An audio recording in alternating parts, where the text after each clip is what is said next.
Welcome back to Chow Time Pods. Your host Red. I got videos today from basklye. It's been a couple of weeks since we checked on the WNBA.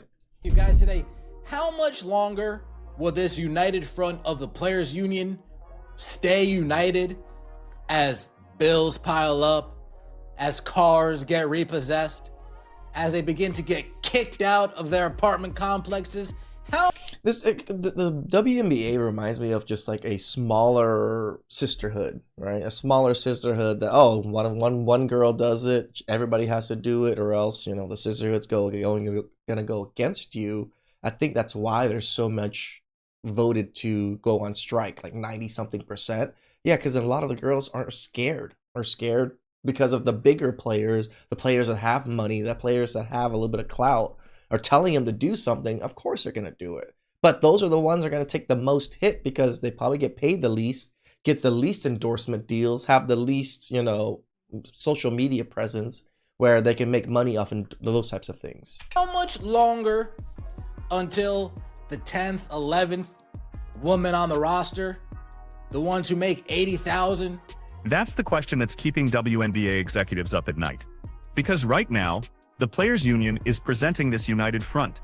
97% voted to authorize. Oh, damn, 97%. I thought it was like 92 or something. That's a lot. So again, more credence to sisterhood sticks together. Is a strike. But behind closed doors, there's a ticking time bomb. 2/3 of the league's players aren't in Unrivaled. They're not getting those $220,000 paychecks for 8 weeks of work. They're sitting at home watching their bank accounts drain while the stars are fine. I saw in the comment section people said that the WNBA wasn't made to be like their main avenue of making money. They're supposed to go to summer leagues out in Europe and other countries and make money during those leagues. And when they're on their off season, they come over here to play in the WNBA here. That was what the WNBA was created for, was what I heard. And that actually kind of makes sense. It's just to give these players, more time to play, even though the league is willing to lose money. It's not something that they ever really concerned themselves about, other than now when women are like, oh yeah, I want more money. An article by the Sports Business Journal. Talks between the WNBA and Players Association have stalled, and the union's, quote, upper hand at the bargaining table is slipping as soon as the players will be faced with the question of how long they can hold out, according to Adam Minter of Bloomberg News. It is a necessary but dispiriting thought, considering that the leverage was well earned. Sports Business Journal just published something that should terrify the Players Association. Their article breaks down exactly what's happening, and it's not pretty. The union's leverage is slipping fast. Because here's what most people don't understand about this negotiation. Caitlin Clark showed up and suddenly these players had actual leverage for the first time in league history. One person is giving these women such, bravado nowadays. I think they can ask for 50% profits. One person. And it's like, the league didn't even do better as a whole that much. It's just, but one person did. But now all of a sudden you guys think, oh yeah, we're all like her now. Record ratings, sold out arenas, massive media deal. But that leverage has an expiration date. And we're watching it tick down in real time. By well earned, we mean Caitlin Clark showed up and they suddenly had some leverage in their pocket.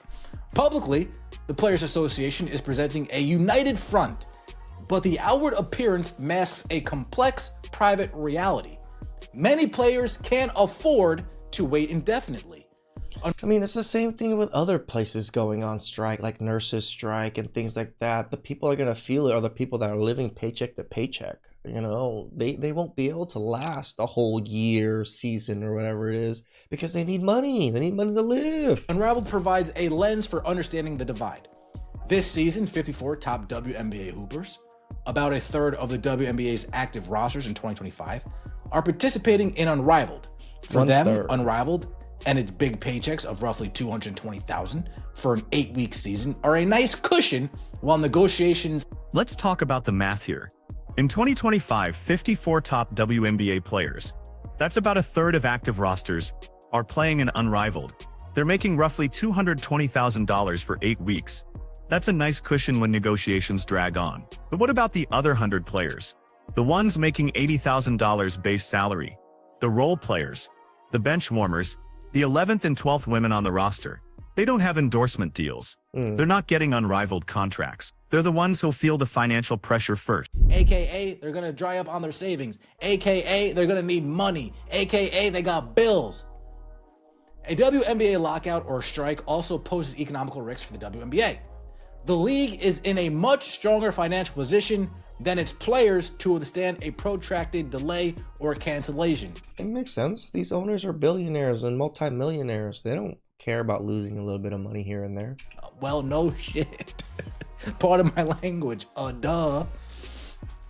Now, Natasha Cloud actually spoke about this before, and we've talked about this, that the players in Unrivaled, they don't really care about the other 100 players in the league. Then there goes the sisterhood, right? Like, again, women love to be girls first, girls, but when it really comes down to money and greed, yeah, same thing always happens. And this is where it gets really interesting.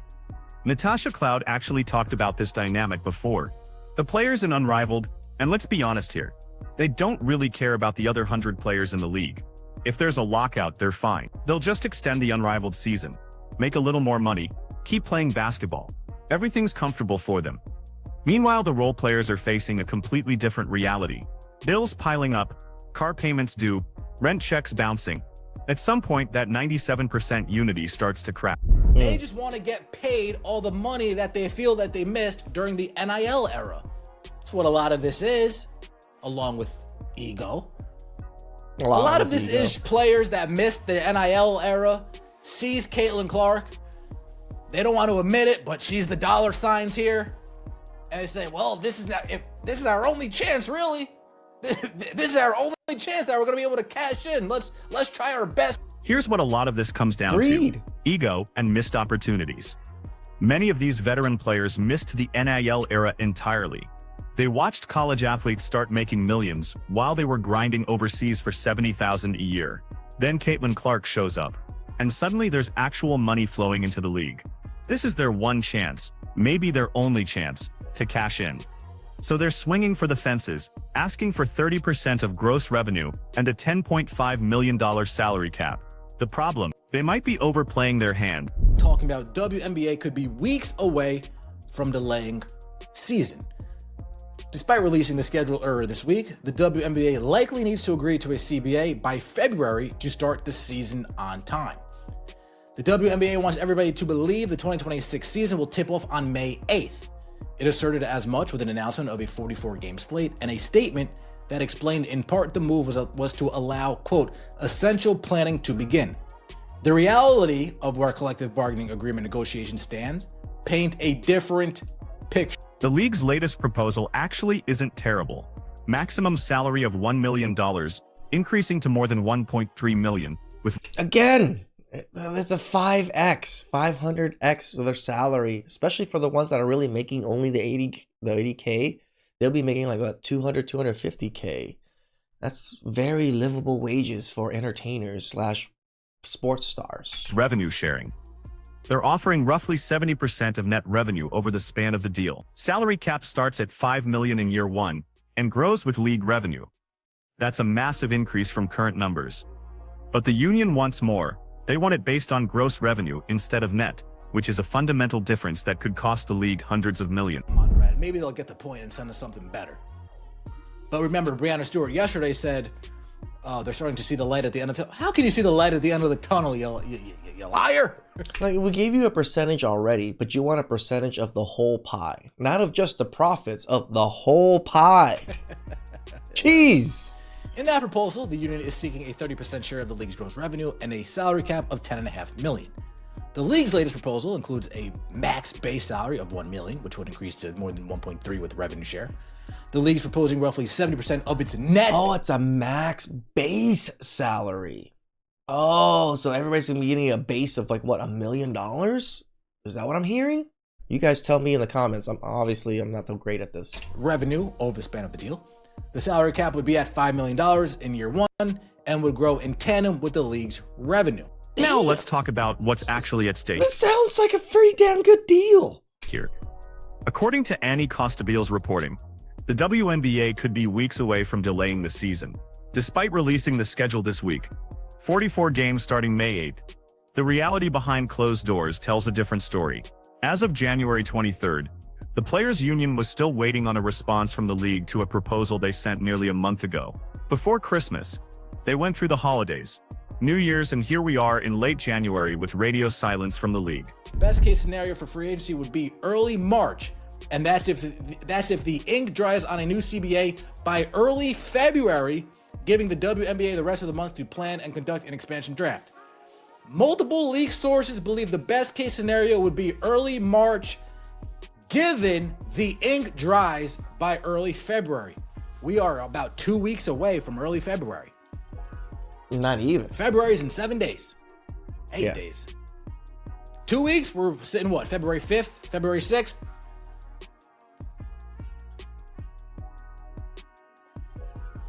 They need to get a deal soon before we start pushing the schedule back. It's funny because we're so interested in this. I covered this just because I thought it was an interesting story for the first time, and it did so well. So I did another coverage of it. So now this is the third coverage of it, and I think it's funny because I think us men we're not interested in the WNBA or anything, but we're interested in seeing women get humbled, and this is a good humbling.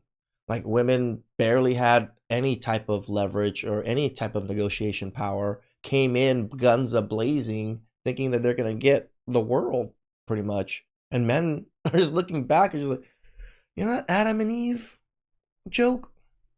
It's so true. It's just not enough. Doesn't matter what we give them. It's comments just not start enough. looking questionable. She said yesterday, they're starting to see the light at the end of the tunnel. But how can you see light at the end of the tunnel when the league hasn't even responded to your proposal in a month? That's not progress. That's a stalemate.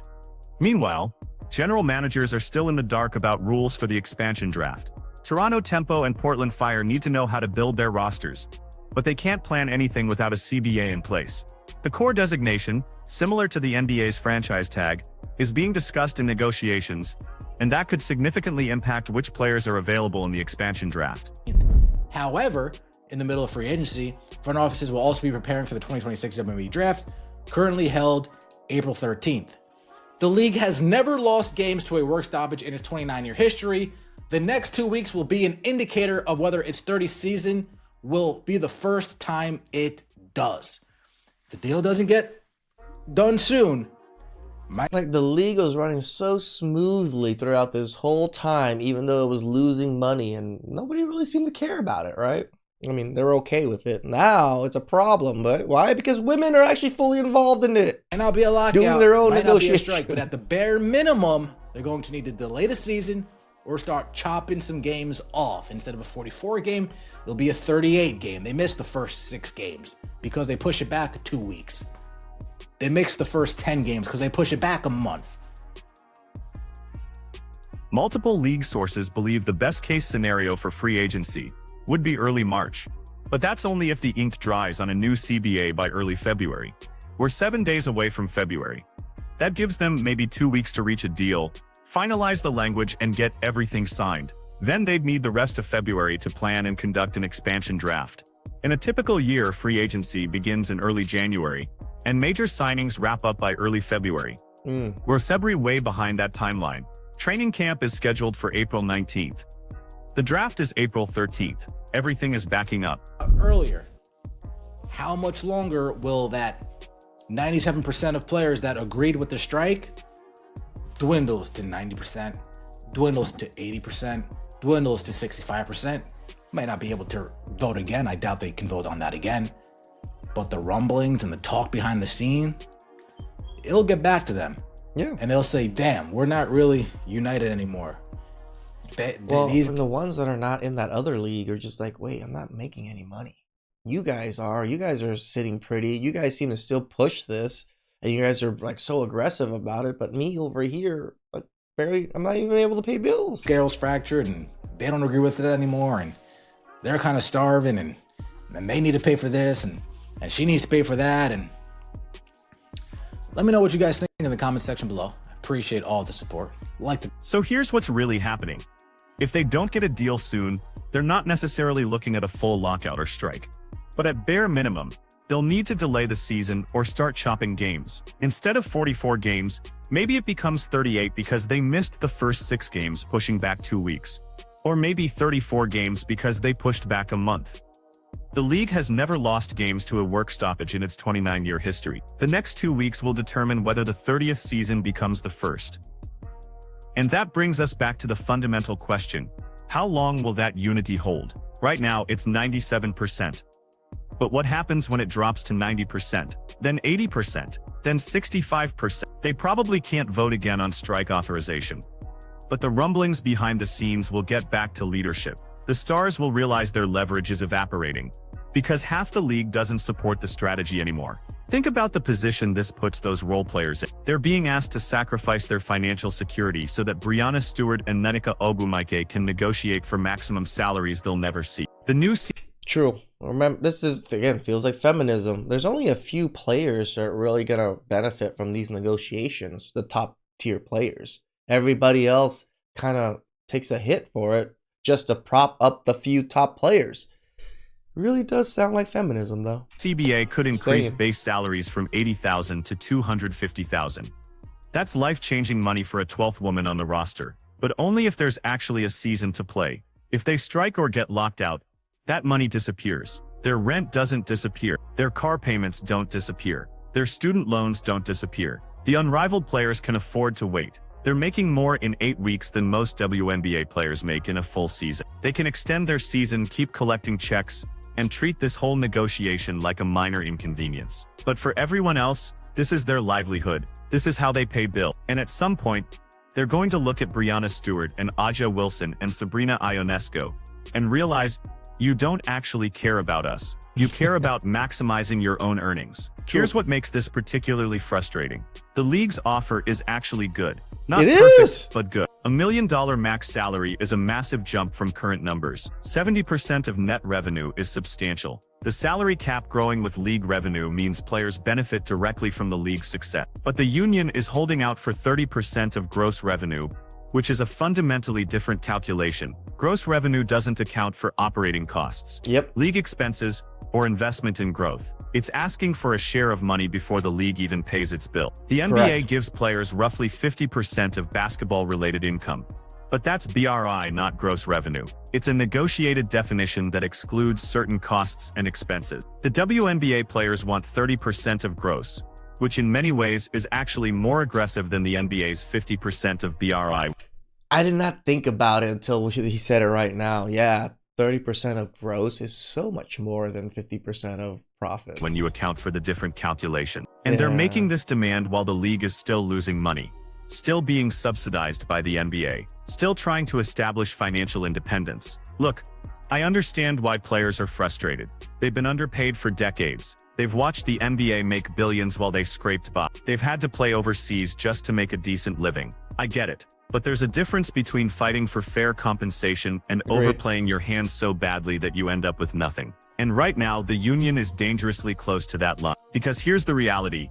If they delay or cancel the season, they lose momentum. Caitlin Clark's rookie impact was lightning in a bottle. The ratings, the attendance, the media attention, that doesn't just pause and restart when you're ready. Fans move on, casual viewers forget, sponsors get nervous. The WNBA finally had mainstream attention, and they're risking it all over the difference between a good deal and a great deal. The league has more leverage than people think. Yes, they need more like a good deal and a freaking amazing deal. The players, but they can also afford to wait. They're backed by the NBA. They have deep pockets. They can survive a delayed season or even a canceled season better than the players can. And they know it. That's why they're leaving the union's proposal on read for a month. They're waiting for the pressure to build, for the cracks to show, for those role players to start. I mean, really, they can just rebuild a whole new league with whole new people. Start asking uncomfortable questions. And those questions are coming. When the 10th not whole new league, but rebuild the WNBA with new people.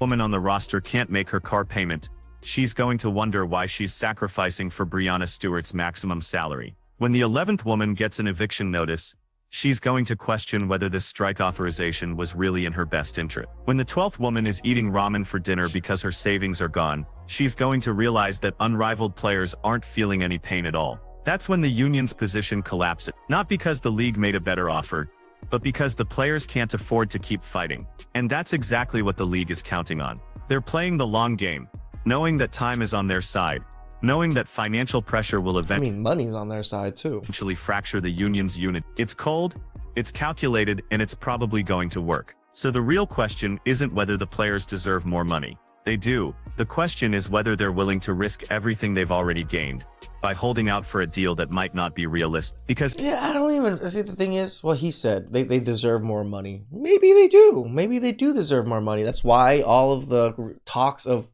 negotiation up their salary by like 500x, right? Or 500%. So they already are willing to offer you guys more money, but it's not enough. as if this negotiation drags into March, into April, if they start canceling games or delaying the season, they might look back and realize they had a good offer on the table and let it slip away chasing perfection. What do you think happens here? Do the role players eventually break rank? Does the union hold strong and force the league to meet their demands? Or does this whole thing collapse into a delayed season where everybody loses?